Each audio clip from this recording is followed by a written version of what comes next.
Hello, welcome to education therapy. बच्चों, यहाँ पर आज हम उत्तर प्रदेश बोर्ड कक्षा 6 विषय गणित में अभ्यास 4E को हल करेंगे। हल करने से पहले कुछ जरूरी चीजों को यहाँ पे हम पढ़ेंगे। पढ़ने के बाद जो भी प्रश्न है हमारे इस अभ्यास में, वो सारे प्रश्न हम हल करेंगे। अगर आपने अभी तक चैनल को सब्सक्राइब नहीं किया है तो सब्सक्राइब कर लें, साथ साथ अपने दोस्तों के साथ चैनल को शेयर करें, वीडियो को भी शेयर करें। डिस्क्रिप्शन में आपको साइंस सब्जेक्ट की प्लेलिस्ट मिल जाएगी, साथ साथ जो मैथ सब्जेक्ट हम पढ़ रहे हैं इसकी भी प्लेलिस्ट मिल जाएगी। तो वहां से जाके विज्ञान और गणित विषय आप पढ़ सकते हैं। और डिस्क्रिप्शन में ही आपको टेलीग्राम और व्हाट्सएप चैनल की लिंक मिल जाएगी, जिसको ज्वाइन करके आप वहां से सभी वीडियो के लेटेस्ट नोटिफिकेशन और जो भी पीडीएफ हम पढ़ रहे हैं उन पीडीएफ को वहां प्राप्त कर पाएंगे, उन्हें डाउनलोड करके पढ़ पाएंगे। चलिए शुरू करते हैं। अभ्यास 4E को हम यहाँ पे पढ़ेंगे। यहां पर देखिए, यहां पर हमें जानना है ग्राफ पेपर पर दंड आरेख खींचना। अब ग्राफ पेपर क्या होता है, देखिए आपको मैं यहां दिखा दूं। कुछ इस तरह के पेपर को ही ग्राफ पेपर कहा जाता है। इस तरह का जो पेपर आपको दिखता है, जहां पे ऐसे बॉक्स बने होते हैं और बीच में बहुत सारे छोटे छोटे बॉक्स भी बने होते हैं। इसमें बहुत सारे छोटे छोटे ऐसे लाइन खींचे होते हैं, ऐसे ऐसे छोटे छोटे बॉक्स बने होते हैं। ऐसे पेपर को, इस तरह के पेपर को ही हम ग्राफ पेपर कहते हैं। ठीक है, तो वही कह रहा है ग्राफ पेपर पर हम जो दंड आरेख हैं इसको हम कैसे खींचेंगे। चलिए, तो यहां पर एक उदाहरण दिया हुआ है। इस उदाहरण का उपयोग करके हम ग्राफ पेपर का इस्तेमाल करेंगे। दिया गया है, एक बैंक द्वारा कुछ वर्षों में ऋण दी गई धनराशि जो कि करोड़ों में है, यानी करोड़ों रुपए में है, उसकी सारणी नीचे दी गई है।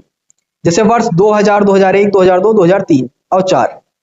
2000 में 20 करोड़ दिए गए, यानी 20 करोड़ कर्जा बांटा बैंक ने। 2001 में 25 करोड़ बांटा, 2002 में 30 करोड़, 2003 में 45 करोड़, 2004 में 60 करोड़। तो इस तरह से कर्जा बांटा गया। तो यहां पर हम ये देखेंगे कि इसका हम दंड आरेख कैसे बनाएंगे। तो सबसे पहले हम क्या करेंगे, पहले तो इसका एक पैमाना हम मान लेंगे कि 1 सेंटीमीटर बराबर होगा हमारा 10 करोड़, यानी 10 सीआर। सीआर को हम करोड़ भी कहते हैं। और सीआर मतलब वो नहीं जो सीआर जानवर होता है, ठीक है, हाँ नहीं कहोगे सीआर। 10 सीआर को शॉर्ट फॉर्म में, करोड़ को हम शॉर्ट फॉर्म में सीआर लिखते हैं। तो यहां से हमको यह पता चल जाएगा कि अगर पैमाना हमारा 10 करोड़ है तो इस पैमाने के हिसाब से हमें कितनी बड़ी डंडी खींचनी पड़ेगी। कैसे जानेंगे, इसको हम 10 से भाग कर देंगे, इसको भी 10 से भाग कर देंगे, इसको भी 10 से भाग कर देंगे, इसको भी 10 से भाग करेंगे और इसको भी कर देंगे। तो 10 से भाग करेंगे 10 दूना 20, इसको भाग करेंगे 2.5 आएगा, इसको भाग करेंगे 3 आएगा, इसको भाग करेंगे 4.5 आएगा, इसको भाग करेंगे 6 आएगा। यानी 2001 में अगर हमको दंड आरेख खींचना हो तो हम 2 सेंटीमीटर का दंड आरेख खींचेंगे। ठीक है, जैसे मान लीजिए इस तरह से हमने बनाया। यहाँ पे हमारा 1 सेंटीमीटर, यहाँ पे 2, यहाँ पे 3, ये आधा, यहाँ पे 4, यहाँ पे आधा, यहाँ पे 5। तो अब कहा जाए दंड आरेख, तो 2000 यहाँ पे हो गया हमारा 2000, 2001 इस तरह से। तो 2000 में कितना बड़ा डंडी खींचेंगे, इतना बड़ा खींचेंगे 2 सेंटीमीटर का। ठीक, ऐसे ही चलिए वहां पेपर पे देखते हैं। तो यहां पर देखिए, यहां पे मात्रक बना लिया 10 से भाग करके, 2 मात्रक, 2.5 मात्रक, 3 मात्रक, 4.5 मात्रक, देखिए यहाँ पे, हाँ, और यहाँ पे हमारा 6 मात्रक, यानी 6 इकाई या 6 सेंटीमीटर कह लीजिए। ठीक, तो यहां पर आप देख रहे हैं, यहां ग्राफ पेपर पे आएंगे और इस तरह से हम बनाएंगे। यहाँ पे देखिए, नीचे हम वर्ष लिखेंगे और इधर कितना ऋण बांटा गया जो कि सेंटीमीटर में है। ये 0 से 1, ये हमारा 1 सेंटीमीटर है। फिर ये 2, 3, 4, 5, 6, 7। 2000 में हमारा 2 सेंटीमीटर आया तो 2 सेंटीमीटर के बराबर बॉक्स बना दिया। देखिए जो बॉक्स की चौड़ाई है ये भी आप 1 सेंटीमीटर के बराबर ही रखिएगा। ठीक है, और इनके जो बीच का गैप है, ये इन हर बॉक्स के बीच का, हर दंड आरेख के बीच का गैप बराबर होना चाहिए। ठीक है, चाहे जितना आप मान लीजिए 1 सेंटीमीटर गैप छोड़ रहे हैं तो सभी के बीच में 1-1 सेंटीमीटर का गैप होगा। पटरी में आपके 1 सेंटीमीटर, 2 सेंटीमीटर, 3 सेंटीमीटर सभी का जो है निशान लगा हुआ है। उसी निशान के आधार पर हम ये 1 सेंटीमीटर, 2, 3, 4 ये सब बनाएंगे। ऐसे ही 2001 में हमारा आया था 2.5, तो 2.5 पे निशान लगा दिए, तक बना दिए। 2002 में हमारा 3 आया तो 3 तक बना दिए। 2003 में हमारा 4.5 आया था तो 4.5 तक बना दिए। ये क्या है, ये 4.5 है। ठीक है, इस निशान को हम 4.5 कहेंगे और इस निशान को हम 2.5 कहेंगे। और ऐसे 2004 में हमारा कितना आया, 6, तो 6 तक। अब यहाँ पे पूछेगा सर 6 है तो 6 मतलब हो गया 6 × 10 = 60, यानी 60 करोड़, 60 सीआर। ठीक, तो इस तरह से दंडारेख भी हम बनाएंगे। ये आरेख आप ऊपर बना चुके हैं, ठीक है, तो ऐसे ही हम बनाते हैं, ठीक है, इसमें कोई बहुत नई चीज नहीं है, ऐसे ही सारे दंडारेख हम बनाते हैं। चलिए अब आते हैं, आगे बढ़ते हैं हम थोड़ा। देखिए ऐसे ही यहाँ पे एक दंडारेख और बनाया गया है ग्राफ पेपर पर, जहां पे पैमाना 1 सेंटीमीटर बराबर एक पंखा है, ठीक है, तो ऐसे ही हम बनाएंगे। आगे आते हैं हम, अब हम यहाँ थोड़ा सा देख लेते हैं मिश्रित दंडारेख, ठीक है, थोड़ा सा मिश्रित दंड, ये देखिए सेम चीज है जैसे ये है, इसको आप ऐसे घुमा दीजिए बस वही हो गया, ठीक। ये ऊर्ध्वाधर था, ये क्या है, क्षैतिज है, क्षैतिज दंडारेख, ठीक है, उसको ऊर्ध्वाधर कहते हैं, तो इसको हम क्षैतिज दंडारेख कहते हैं। चलिए अगला उदाहरण देखते हैं। यहाँ पे अगला उदाहरण है हमारा, किसी विद्यालय के 60 शिक्षार्थियों के प्रिय खेलों का विवरण निम्नवत है। जहां पे देखिए 60 शिक्षार्थी हैं टोटल, और जो खेल वो खेलते हैं, अलग अलग प्रकार के खेल अलग अलग विद्यार्थी खेलते हैं, जैसे क्रिकेट 14 लोग खेलते हैं, फुटबॉल 12 लोग खेलते हैं, हॉकी 16 लोग खेलते हैं, कबड्डी 10 लोग खेलते हैं, तैराकी 8 लोग खेलते हैं। तो पैमाना हमने मान लिया कि 1 सेंटीमीटर बराबर 2 शिक्षार्थी, तो 2 से सभी को भाग कर देंगे, ठीक है, 2 से सभी को हम क्या करेंगे, भाग करेंगे। तो जब 2 से सभी को भाग करेंगे तो 2 सते 14, 7 हो गया। इसको थोड़ा सा मिटा देते हैं, ठीक है, नहीं अभी आप कंफ्यूज हो जाएंगे। चलिए तो 2 से भाग किए 7 आया, 2 छक्को 12, 2 अट्ठे 16, 2 पच्चे 10 और 2 चौको 8, ठीक है। तो अब कैसे बनाएंगे, हमको बनाना क्या है, अब हम इस तरह से बनाएंगे कि देखिए क्रिकेट के लिए कितना जाएगा हमारा, 7 खाना, ठीक। क्यों, देखिए क्योंकि 14 विद्यार्थी हैं, तो आप देखेंगे 1 सेंटीमीटर को 2 लिखेंगे, तो 2 दूनी 4, 2 तिहाई 6, 2 चौको 8, 2 पंचे 10, 2 छक 12, 2 सत्ते 14, 2 अट्ठे 16, 2 9 18। तो 7 सेंटीमीटर खींचेंगे और 14 पे पहुंच जाएंगे। इसी तरह फुटबॉल, फुटबॉल के लिए 6, तो 6 दूनी 12 हो जाएगा। हॉकी, हॉकी के लिए 8 है, तो यहां तक आएंगे हम, क्योंकि आप यहां से देखिए तो ये 1 खाना, 2 3 4 5 6 7 8, 8 ही खाना तो हुआ, वो सिर्फ आपको दिख रहा है क्योंकि 1 सेंटीमीटर बराबर 2 है, तो जब 1 खाना है तो हम 2 लिखेंगे, 2 खाने पे 4 लिखेंगे, इस तरह से लिखा गया है ये, ठीक है। कबड्डी के लिए हमारा कितना हो गया, 5 दूनी 10 यानी 10 ये आ गया। तो तैराकी के लिए 4, तो 4 दूनी 8 यहां तक आएगा, ठीक है। इस तरह से हम ग्राफ पेपर पे डेटा हम दिखाते हैं। चलिए तो यहां आगे आते हैं, आगे हम थोड़ा सा एक बार मिश्रित चार्ट को समझ लेते हैं। देखिए यहां पर एक पैमाना दिया हुआ है, थोड़ा सा छोटा कर दूं मैं इसको, और छोटा करना पड़ेगा थोड़ा सा, हाँ, यहाँ पे एक पैमाना दिया गया है, इस पैमाने की डेटा दिया गया, पैमाना नहीं डेटा कहेंगे। तो यहाँ पर देखिए एक डेटा दिया गया है, जहां पे कक्षा 6 7 8 सभी का है, जिसमें बालक 20 हैं, कक्षा 6 में 20 बालक, बालिका 35 है, टोटल 55 है। 7 में 25 बालक, 20 बालिका, टोटल 45। 8 में 20 बालक, 30 बालिका और टोटल 50। तो इसको हम ग्राफ पेपर पर कैसे दिखाएंगे, तो इस तरह से हम बालक के लिए लाल कलर मान लेते हैं, बालिका के लिए काला, और योग को थोड़ा सा हल्का काला मान लेते हैं, ठीक है। तो बालक कितने हैं, देखिए पैमाने में 1 सेंटीमीटर बराबर 10 शिक्षार्थी मान लेंगे। तो अब यहां पर देखिए अलग अलग हमको भाग करना पड़ेगा। 20 को 10 से भाग करेंगे, देखिए यहां पर हम क्या करेंगे, 20 को 10 से भाग करेंगे, 35 को 10 से भाग करेंगे, और फिर 55 को 10 से भाग करेंगे। सबको करना पड़ेगा, कोई कुछ नहीं बचेगा यहाँ पे। उतने सेंटीमीटर का हमको खाना बनाना पड़ेगा। तो 10 दूना 20, यहाँ पे 3.5 हो गया, और यहाँ पे 5.5 हो गया। यानी बालक के लिए 2 सेंटीमीटर का खाना, देखिए 1 सेंटीमीटर जब 10 के बराबर है तो 2 सेंटीमीटर 20 के बराबर है, 3 सेंटीमीटर 30 के बराबर है, 4 सेंटीमीटर 40 के, और 5 सेंटीमीटर 50 के, ठीक। तो बालकों के लिए लाल रंग हमने माना, तो लाल वाली डंडी कितनी बड़ी, 2 सेंटीमीटर, यानी यहां तक बनेगी। एकदम बालिका वाली डंडी यानी जो ब्लैक कलर है एकदम, वो बनेगी कहां तक, 3.5 यानी यहां तक बनेगी, ठीक। और हल्की जो ग्रे कलर है या ये वाली डंडी, योग वाली डंडी, ये टोटल कितना है 55, तो 5.5 बनेगी, यहां तक बनेगी। इसी प्रकार से कक्षा 7 और 8 का भी हम बना देंगे। इस तरह के डेटा को जो हम दिखाते हैं ग्राफ पर, इसको हम कहते हैं मिश्रित दंड चित्र या मिश्रित दंडारेख, ठीक है। चलिए ये भी समझ गया आप। अब इन दंड आरेखों के आधार पे जो प्रश्न पूछे जाएंगे वही हमको बताना रहेगा, ठीक है। चलिए आगे बढ़ते हैं। अब सीधा हम अभ्यास प्रश्नों को हल करते हैं, ठीक है। यहाँ पे अभ्यास प्रश्नों को हल करेंगे।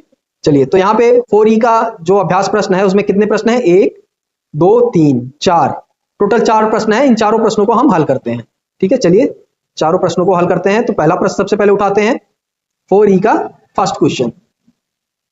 दंड आरेख के चित्र देखकर उत्तर दीजिए। क्या चित्र दिया गया है? देखिए चित्र यहाँ पे थोड़ा सा साफ नहीं है, तो हम क्या करेंगे, जो ऊपर हमारे पास चित्र है उसी को देख के वहां हम उत्तर देंगे। तो पहले क्या पूछ रहा है, सबसे पहले देखिए, दंड चित्र से क्या सूचना प्राप्त हो रही है।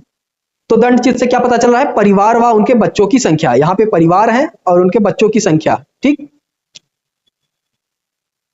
सॉरी, उनके बच्चों की संख्या नीचे है, परिवार की संख्या यहाँ पे है, ठीक है। अब अगला प्रश्न है, कितने परिवारों में केवल एक बच्चा है। तो यहां पर हमारा उत्तर क्या होगा, एक बच्चे वाले परिवार की संख्या 50 है। अगला प्रश्न है, दो बच्चे वाले परिवार कितने हैं। तो दो बच्चे वाले कुल 90 परिवार हैं। अगला प्रश्न है, कितने परिवारों में 3 से कम बच्चे हैं। तो 3 से कम बच्चों वाले परिवार में 50 + 90 टोटल 140 परिवार ऐसे हैं जहां पे 3 से कम बच्चे हैं। अगला प्रश्न है, 3 से अधिक बच्चे वाले परिवारों की संख्या कितनी है। किस क्षेत्र के परिवारों व उनके बच्चों, किसी क्षेत्र के परिवार व उनके बच्चों की, ठीक है। तो मतलब यहां पे क्या बताना है, 3 से अधिक बच्चे वाले परिवार। तो 3 से अधिक बच्चे वाले परिवार क्या है, 30, 15, 5 यानी टोटल 50। सबसे अधिक बच्चे वाले परिवार की संख्या कितनी है, 5, ठीक है। तो इस तरह से जो भी प्रश्न थे, ये प्रश्न के उत्तर आपको मिल गए। अब यहाँ पे एक बार जरा जो साफ सुथरा ग्राफ है उसको देखते हैं, थोड़ा सा ये धुंधला हो गया ना, इसलिए हो सकता है आपको समझ में ना आ रहा हो। तो यहाँ पे जो साफ सुथरा ग्राफ है पहले हम उसको देखते हैं। देखिए ये है, ये साफ सुथरा ग्राफ है, इसको थोड़ा सा छोटा कर दें तभी आपको प्रश्न और वो दोनों दिखाई देंगे, ठीक। देखिए पहले क्या, दंड चित्र से क्या सूचना प्राप्त हुई। तो ये दंड चित्र से ये पता चल रहा है कि परिवार और उनके बच्चों की संख्या कितनी है, ये हम जान सकते हैं। कितने परिवार में केवल एक बच्चे हैं। तो एक बच्चे वाला परिवार ये है, ठीक है, एक बच्चा। यहाँ पे बच्चे दिख रहे हैं, किसके पास एक है, 2, 3, 4, ये बच्चे हैं, ये परिवार। तो ये कहां तक गया है, टोटल 50, यानी 50 जो है, सॉरी यहाँ पे 50 परिवार ऐसे हैं जिनके पास एक बच्चा है। दो बच्चे वाले परिवार आप देखेंगे 90। तो दो बच्चे वाले परिवार 90 हो गए। केवल 3 से कम बच्चे, 3 से कम बच्चे किसके किसके पास है, 50 और 90। तो 50 90 मिलके कितने हो गए, 50 + 90 मिलके 140 हो गए, ठीक। ऐसे 3 से अधिक बच्चे वाले परिवार की संख्या, तो 3 से अधिक कितने हैं, ये है। तो एक आपका 30 हो गया, और फिर आपका लगभग ये 30 15 हो गया, और 15 के बाद 5 हो गया। तो 30 + 15 + 5 बराबर 20 30 50, ठीक है, ये हो गया 30 20 50 हो गया। अब सबसे अधिक बच्चे वाले परिवार कितने हैं, सबसे अधिक बच्चे कौन से हैं, 2 वाले यानी 90, ठीक है। तो ऐसे दो सबसे अधिक बच्चे, सॉरी सबसे अधिक बच्चे वाले कितने परिवार, सबसे अधिक बच्चे 6, यानी टोटल कितने हैं, 5 परिवार ऐसे हैं जिनके पास सबसे अधिक बच्चे हैं, ठीक है। तो यहाँ पे 5 हो जाएगा, ठीक। तो ये पहला प्रश्न आपको समझ में आ गया होगा, यहाँ पे मैंने ग्राफ पेपर में आपको दिखा दिया। चलिए अब दूसरे प्रश्न पे आते हैं, थोड़ा सा, हाँ सेकंड क्वेश्चन पे। ग्राफ थोड़ा सा बड़ा बनता है ना, इसलिए थोड़ा जगह ज्यादा लेता है। चलिए तो सेकंड क्वेश्चन पे आते हैं। सेकंड क्वेश्चन पे आप देखिए, यहाँ पे डेटा दिया गया है 2002 से 6 के बीच में फैक्ट्री द्वारा निर्मित स्कूटियों की संख्या। तो 2002 में 800, 2003 में 600, 2004 में 900, 2005 में 1100, 2006 में 1200। इसको दंड आरेख में दिखाना है और बताना है किस वर्ष में सबसे अधिक स्कूटियां निर्मित हुई। तो सबसे अधिक निर्मित हुई 2006 में। किस वर्ष में न्यूनतम स्कूटियां निर्मित हुई, तो सबसे कम हुई 2002 में, ठीक है। इसको हम दंड आरेख पे दिखा देंगे बस, सॉरी 2002 में नहीं, सॉरी 2003 में। किस वर्ष में सबसे न्यूनतम स्कूटियां निर्मित हुई, तो सबसे न्यूनतम निर्मित हुई हमारी 2003 में, ठीक है। देखिए दंड आरेख से देख के हमें अपनी गलती भी आसानी से पता चल जाती है। 2003 में सबसे कम बना है और सबसे अधिक बना है कहां पे, 2006 में, ठीक है। तो दंड आरेख देख के हम ऐसे प्रश्नों के उत्तर भी आसानी से दे सकते हैं। प्रश्न नंबर 3 है, 3 कह रहा है, नीचे दी गई अंक तालिका में प्राप्तांकों की टैली चिन्ह की सहायता से बारंबारता ज्ञात कीजिए। तो टैली चिन्ह की सहायता से बारंबारता बहुत आसानी से आप ज्ञात कर सकते हैं, ठीक है। अब देखिए एक संख्या पकड़ लीजिए, जैसे 7, 7 कितनी बार आया है, 1 2 3 4 5, 5 बार आया है, तो देखिए 5 लाइन हो गई। 9 1 2, 2 बार आया है तो 2 बार हो गया। ऐसे ही 9 के बाद 8 मान लीजिए, तो 8 1 2 3 4 5, 5 बार आया है तो 1 2 3 4 और 5 हो गया। ऐसे ही 5 के बाद 8 के बाद 6 मान लीजिए, तो 1 2 3 4 5 6, तो 5 लाइन पहले 1 2 3 4 5 और 1 6 हो गया। ऐसी 5 5 का आप देखते हैं 1 2 3 4 5 आया 4 बार, तो 1 2 3 4 हो गया। फिर 4 देखते हैं 1 2 3 4 कितनी बार आया 3 1 2 3 हो गया। 4 के बाद कौन सी संख्या बची 10 1 2 2 बार आया तो 2 डंडी खींचेंगे। 2 के बाद क्या बचा अब यहाँ पे हमारा 3 1 2 3 3 कितनी बार आया 3 1 2 3। ठीक है, तो ये बारंबारता हमने लिख दी यहाँ पे प्रश्न नंबर 3 में जो चाहिए था इसको। ये देखिए यहाँ पे लिख दिया ना, जो मैंने लिखा था सेम चीज यहाँ पे हल में आ गया। ठीक, चलिए आगे देखते हैं प्रश्न नंबर 4। देखिए प्रश्न नंबर 4 में भी हमको ग्राफ बनाना है। यहाँ पे देखिए अजय के विभिन्न विषयों के प्रतिशत दिए गए हैं, जैसे हिंदी में 35%, अंग्रेजी में 35%, गणित में 60%, विज्ञान में 40%, सामाजिक विषय में 70%। तो इस डेटा का उपयोग करके हमको ग्राफ चार्ट बनाना है। तो देखिए यहाँ पे विषय है, यहाँ पे प्राप्तांक है। तो हिंदी में कितना है, देखिए 1 सेंटीमीटर बराबर हम क्या मान लेंगे, 1 सेंटीमीटर बराबर 10 मान लेंगे। तो जब आप यहाँ पे आएंगे 10 मानेंगे तो यहाँ पे सबको 10 से भाग करना पड़ेगा, इसको भी, यहाँ भी 10 से भाग करेंगे, यहाँ भी 10 से भाग करेंगे, इसको भी 10 से करेंगे। तो इस हिसाब से जो हमारा आएगा, हिंदी के लिए 3.5, अंग्रेजी के लिए 3.5 बनेगा, गणित के लिए हमारा 60 है तो 6 सेंटीमीटर बनेगा, विज्ञान के लिए हमारा 40 है तो 4 सेंटीमीटर बनेगा, और सामाजिक विज्ञान के लिए हमारा 70 है तो 7 सेंटीमीटर बनेगा। इतनी बड़ी, यानी ये वाली जो डंडी होगी ये कितनी होगी 7 सेंटीमीटर की होगी। अगर 1 सेंटीमीटर बराबर 10 हम मानते हैं तो 10% मानते हैं तो, ठीक है।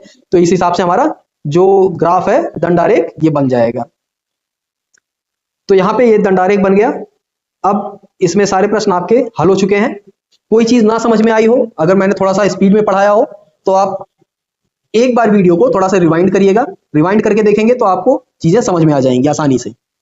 चलिए, तो आज के लिए बस इतना ही, मिलते हैं नेक्स्ट वीडियो में, तब तक के लिए धन्यवाद।